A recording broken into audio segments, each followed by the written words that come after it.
Klay Thompson, the guy who was practically synonymous with Golden State's success, now being talked into trade rumors? Klay Thompson, the sharpshooter extraordinaire, has been struggling big time lately.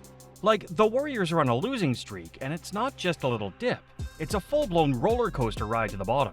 And guess what? One of the big reasons behind this slump is the lack of scoring firepower outside of Steph Curry.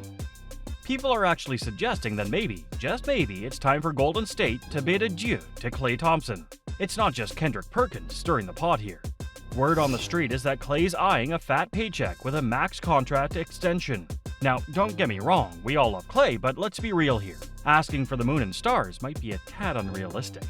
So, the big question on everyone's mind, how much of a pay cut is Klay willing to take to keep the dream alive in Golden State? Rumor has it that in a potential Klay Thompson trade scenario, it's not even about Klay Thompson anymore. His salary is basically the cherry on top, the sweetener to seal the deal. Imagine the Warriors swapping Klay Thompson for Zach LaVine. Rumor has it that the Bulls are eyeing Kuminga and some sweet draft picks, not really sweating over Klay. Bob Myers, the mastermind behind Golden State's glory days, saw this storm brewing from a mile away. The guy practically built an empire with Steph, Klay, and Draymond. But when KD's Achilles took a hit, it hit Myers hard too. So why did Myers pull a disappearing act? It wasn't just about business for him. Nope, this was personal. Klay Thompson isn't just another player to Myers. He's a living legend. It's like seeing Hakeem Olajuwon rock a Raptors jersey or Patrick Ewing sporting Magic colors. Utterly mind-blowing. It's 2011, 2 years after the Warriors snagged Steph in the draft. And guess who they pick up? Right around the same time, they bring in Jerry West as head advisor to the front office. Now, let's talk about Klay's game. Sure, back then, he was pegged as a Kyle Korver type. A deadly shooter, no doubt, but not much else. Those first 3 years? Absolute magic. We're talking about Klay shutting down prime Chris Paul and Blake Griffin level magic. We're talking Kawhi Leonard level perimeter defense. We're talking over 40% from deep on over 4 attempts per game. Only 2 other players in NBA history have managed that feat, Steph Curry himself, and a dude named Anthony Morrow, who, let's face it, kinda fell off the radar afterward. Not even Reggie Miller or Ray Allen could pull off those numbers. Yeah, you heard me right, only 3 guys in the history of the game. But despite all the heroics, the Warriors were still struggling. In 2013, and under coach Mark Jackson, the Warriors suffered a heartbreaking loss in the first round to the Clippers. Klay Thompson, fresh off his rookie contract, was at a crossroads. The Warriors faced with a tough decision. Do they stick with Klay, or do they trade him for someone else? Back then, the general consensus was that you needed an elite big man to pair with an elite guard. And with Steph Curry already holding down the fort, some folks thought Klay might be expendable. So Bob Myers, the man with the plan, picked up the phone and called Minnesota, eyeing a trade for none other than Kevin Love. The owner, Joe, is all in on the deal too until Jerry West, the living legend himself, steps in and drops the bombshell. I will quit if you trade Klay Thompson. With newly hired Steve Kerr backing West up, they slam the brakes on the deal, hang up the phone, and Kevin Love ends up taking his talents to Cleveland instead. But instead of crumbling under the pressure, Klay takes that vote of confidence and runs with it. Fast forward to the summer with Team USA at the World Cup, and Klay's on fire, leading his squad to gold as the undisputed MVP over a young James Harden. In the 2015 season, while everyone's busy showering Steph Curry with MVP chants, Klay quietly goes about his business and makes the league pay. That unforgettable game against the Kings where he drops a jaw-dropping 52 points, including a mind-boggling 37 points in the third quarter alone. And just when he thought he couldn't possibly top that, Klay goes and casually drops 60 points in just 29 minutes in 2016. 8 threes, 11 dribbles. It's the stuff legends are made of. Remember the 2016 Western Conference Finals? The Warriors were on the brink of elimination in Game 6 against OKC. But who swoops in to save the day? None other than Klay, dropping a jaw-dropping 41 points to keep the dream alive. And what happens next? They go on to clinch Game 7 and pave the way for Kevin Durant to join the squad.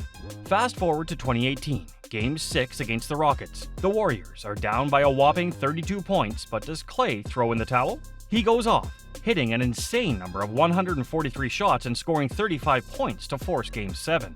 They go on to beat Houston and advance to the finals. Without Klay's heroics in those crucial moments, who knows if they'd ever see that third ring glittering on their fingers. So, you see, trading Klay Thompson would be like trying to trade in your MVP trophy for a participation ribbon. It just doesn't make sense.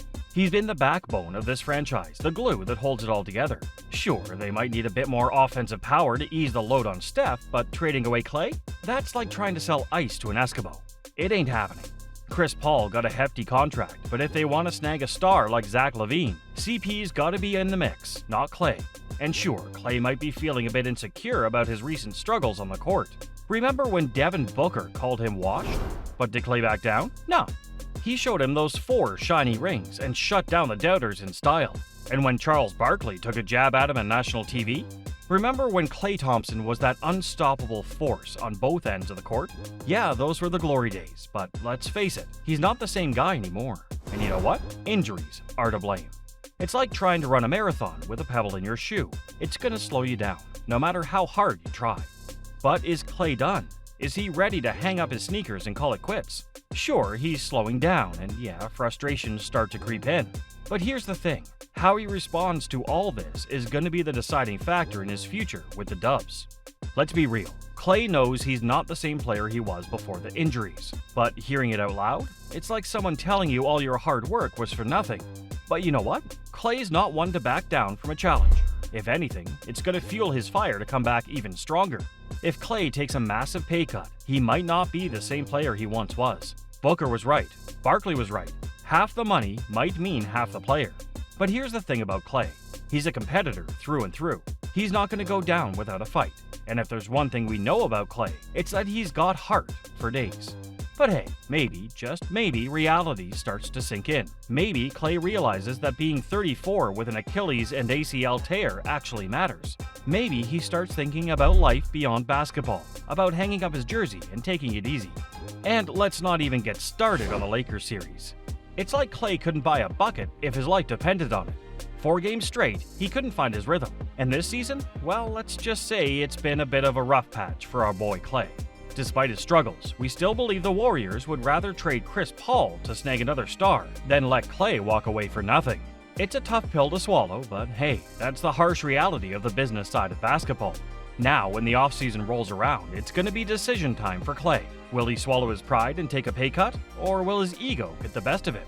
It's a tough call, but hey, stranger things have happened in the world of sports. Remember Tony Parker? Yeah, he found himself in a similar situation with the Spurs. DeJounte Murray was on the rise, and they asked Tony to take a back seat and a smaller paycheck. But Tony, being Tony, wasn't having it. He'd rather take his talents elsewhere than play second fiddle. It's hard to imagine Klay in that same scenario, but hey, anything's possible. Now, speaking of wild rumors and fake news, have you heard about the Kelly UB drama? Yeah, it's making headlines, and let me tell you, the details are scandalous. So what's your thought on this? Do let us know in the comment section. Also, don't forget to hit the like and subscribe button. Until next time, see you all.